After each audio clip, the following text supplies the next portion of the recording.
we can be like really disconnected. Here, hi, welcome to the broadcast. We're not really paying attention yet. No, we're not going to pay attention yet. I'm going to give you some more volume. There you go. Now you can hear yourself. Is that good? That's not always good to hear myself think. It's not. No. We're known for not having filters. I'm working on it, though. Why? Oh, it gets you in trouble, dude. I'm a punk rock musician. I just said, like, no, no filters. I gave up on that struggle a long time ago. Always be yourself. That's right, man. Fight Unless the authority. Unless you're visiting your mom's church, then don't be yourself. No. Don't be yourself then. You can just make up a person and go be that person. It's fun to do that in different cities. Yeah? Yeah? I've never done it. I've heard tell. Of just pretending to be somebody different? Yeah. There's a lot of room for comedy in this town. We have had the opportunity to do it ourselves. You guys have just create the environment for yourself? Well, you haven't had a club since 2008. So it was Laughs, right? Laughs. And they closed that down, and then nobody else has picked it up. You get little spots in the casinos and that, but that's a different gig, right? That is, and it's rare. Mm-hmm. It's rare. I think what happened is all at the same time, Laughs went out of business, and 3 casinos popped up all at the same time, having, big comedians come through. So, yeah, we struggled for a little while, but we are gaining some momentum. There's dozens of working comics and probably 100 people who do comedy throughout the year. Yeah. Yeah, so it's fun. You're all kind of funny. Some of you are a little dry. Most of you I love. Working on it. But the one thing I notice is that it's kind of like here when we're talking about you can't. It'd be hard to do stand up in here without a crowd feeding you, and the open mic doesn't always feed you. The crowd might be a little disconnected or. Well, especially for our all comedy open mics, I love them. But our comedians, we tend to be preoccupied, so we're not listening to each other, right? Yeah.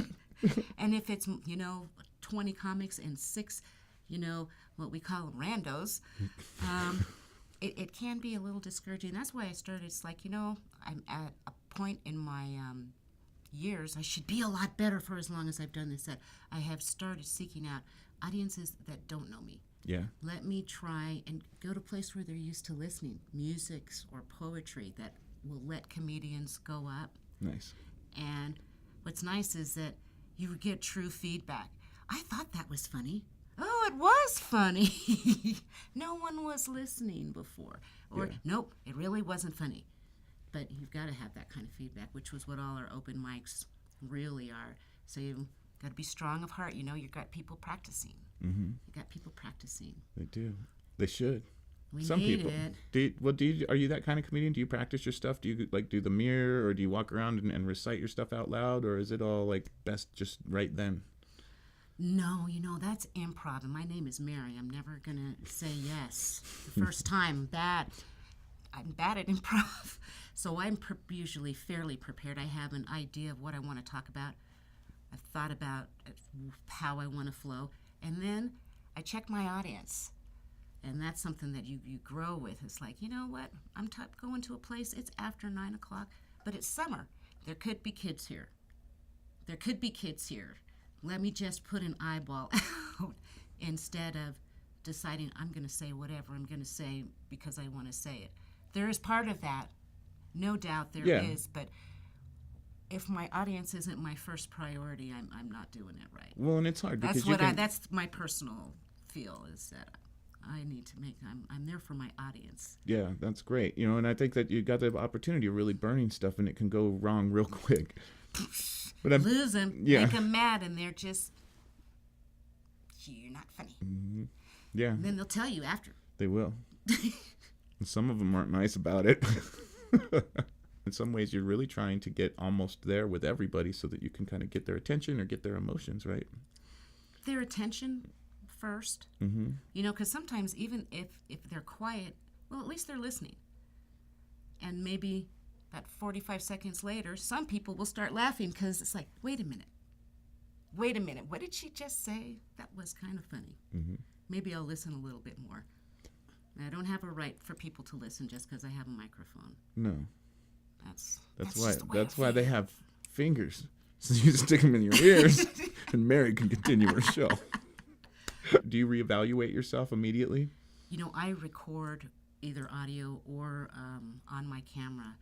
The last 3 years of shows, probably 75%, to listen to where are people laughing, because when you've had a really good show, you're like, oh, that was so much fun, and you don't remember.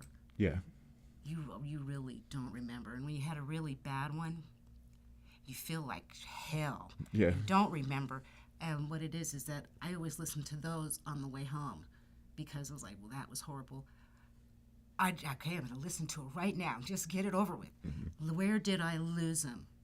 It's like, oh, dang it, it's this sequence. Or I forgot my other line. No wonder they were looking at me like, you got a punchline?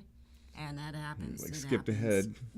So everybody has a 5 minutes, honestly, at least.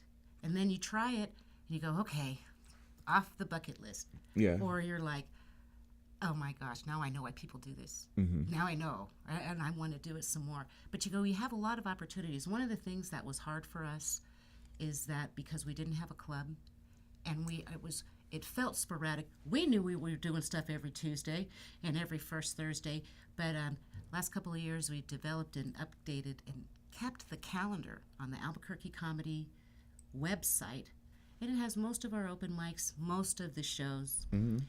I wrote, and really practiced, and it's like, okay, and for better or for worse, when we started with laughs, it's like absolutely no cussing at all at open mic. Who do you think you are? Wow. Well, I had a 6-year-old. I didn't talk like that, but it has helped me Rain it. say, you know what? I will use it if it's necessary and if it's part of the joke, but it's helped me be able to do things like the fair. Mm-hmm. Or music festivals up in Taos. I can do some open air without, throwing those 7 words out. Yeah. And I was like, you wouldn't realize how much entertainment really goes on here. And it's a lot of little stuff like this, 15, 20 people that have found a little spot and a little niche that they can go in. And people they hear about it, and next thing you know, you got 40 or 50 people in a little spot. Yeah, exactly. There's great theater. One of the places that's been wonderful to us is the Desert Rose Playhouse. Yes. Yeah, I do averages once a month. We slip in between shows, and occasionally we'll do a late night show there. But it's in the Heights, which is kind of nice for people who are like, we don't want to go downtown. Downtown, yeah. Downtown is fabulous, you guys. You were missing out. But, that's nice because it's about 85 seats. It's a beautiful stage, It's a great little black box theater. You like to go and hit a couple of things in a night. I'm a junkie, Dave. I guess you could give me some more of that crowd love, right? Well, sometimes we did not have those kind of opportunities until very, very recently, where there was more than one place to go in a night. Mm-hmm. And so it's like, okay, I'm going to stack this up. Monday night, it's Tractor. They start at 6. And then I'm going to hit Red Door because they don't start until 7:30. And then I'm going to go downtown to Back Alley. And then the last Monday of every month, there is a show after Back Alley at Bert's Tiki Lounge with Holly Byrd and Kurt Fletcher. So they're called Dancing in the Dark. Mm-hmm. You just missed them, but they'll be up again next. So you're telling me there's a Monday night where you hit 4 stages?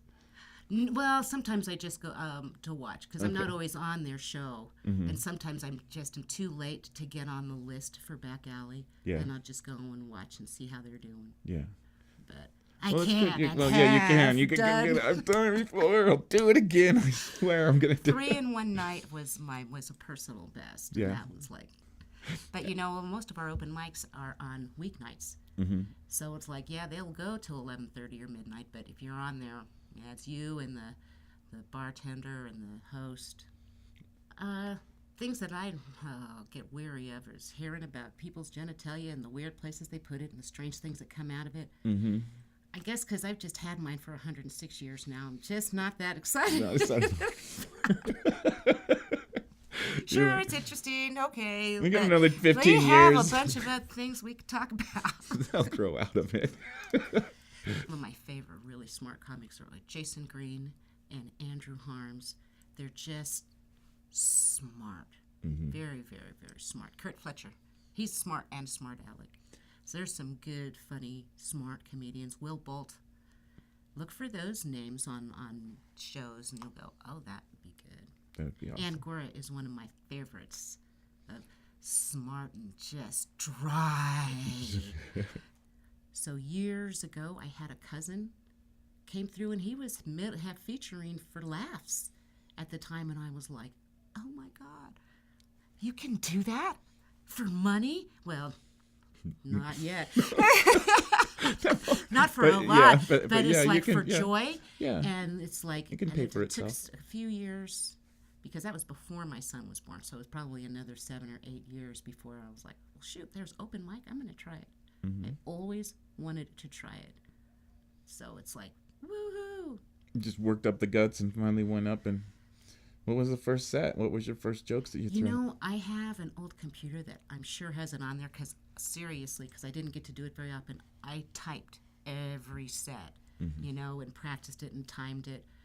I don't know, I had a 6-year-old and a husband. It was probably something oriented towards them. I've seen you sitting down and writing before a show. I mean, do you like to write right on the spot and stay current?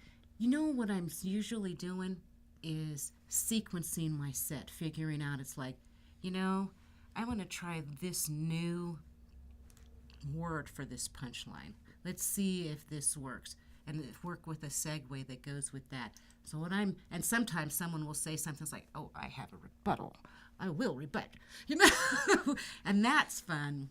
Yeah. But usually I'm like, dang it, I know I was going to say, what order?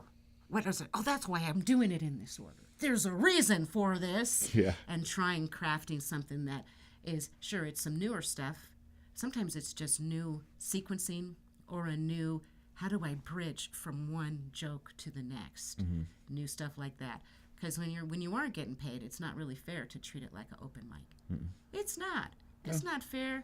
No, you should have it together. You should have it together. It's your portfolio. Now, there's some great folks like Scotty Goff, who's amazing, John Cuellar, who are masterful crowd work. They're going to mess with the crowd, and the crowd's going to love it. Yeah. But there's not very many. No. Well, it's a hard thing, yeah. I mean, to be able to take that kind of, to reel your crowd in, to control somebody, or, because it's an entity. And it can be treated that way. But to have the confidence. But it'll turn on you real fast. It's like, oh, we're backpedaling away from this. Yeah. We're going to talk to you now. Yeah. It takes a lot of practice. That's good. Box has improv. The show is short form. But like I said, I'm terrible. I only go to watch. But they're on our calendar just because the Box has been wonderful for Albuquerque comedy. Yeah. They've been great to us. I like to go to movies, and I'm addicted to the Icon Theater. And if it's not there, I'm not going. It's the luxury of it all. You're going to lay back and eat all the popcorn you want, go fill up your soda, and just like, Do you have a spot in the theater, like your spot that you have to sit in? Not so much, because I've gone the last couple times. It was pretty crowded. So last time I went, because I haven't been in a while. I'm a contractor too, so it's been a lean year. It's going to get so much better. It's about to get really great. So I went to see Star Wars. I did not like that. You didn't like it, huh? Well, they just hyped it up. And I went because I love Star Wars. That's right. You had an old school Star Wars thing going. Well, it wasn't just me. I went with my son. He's 18. And we went, and at the end, he looked at me, he goes, Mom, I thought they were doing a new movie. And I said, okay, well, we're going to dinner with some friends. Let's just not talk about it. Let's just not talk about it. That never happened. We're just going to... Well, they're making a lot of money, and there were some good things, but seriously, they lifted stuff verbatim, which was theirs to lift. It was theirs to lift, but and it's for a new generation, so I'll sit and defend it for a minute. Now they make me feel old. Yeah, but that's old stuff. That was the old stuff, and that's why they killed. They're like, yeah, dude, that's it. You're done. Oh, did I just spoil that? Oh my God! I hope I didn't do that. Sorry, I don't have a delay button. I hope there's only like 3 people watching, and you guys Dave all has no filter. I don't know. I'm a little concerned that like this. lasers, hair removal stuff is available everywhere. Yeah. And they're like, but they always show, oh, I'm going to get it off my head. Yeah. It's like, if I got that, I would get it off of someplace that I couldn't see. Just. And I wouldn't get one of those 60-day refurbished ones. Don't get a refurbished one. It's been, yeah. I'm People sorry. are using it in places that they cannot I used see. this and I didn't enjoy it, but you might. Here, try this. No. No.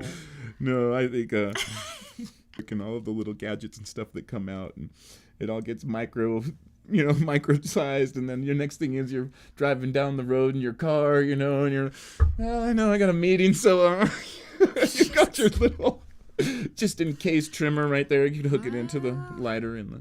What kind of meeting are you going to? Yeah, once in a while you got to have one of those meetings. And then we're not calling it come to Jesus meeting. No, we're not talking to come to Jesus meeting. No, I don't think I need to shave up for that one. Well, it's great having you in here. I appreciate your time. This is really a neat setup. Yeah. I enjoy it. And we'll come do it again anytime. I would love to. This was fun. Okay. I appreciate you.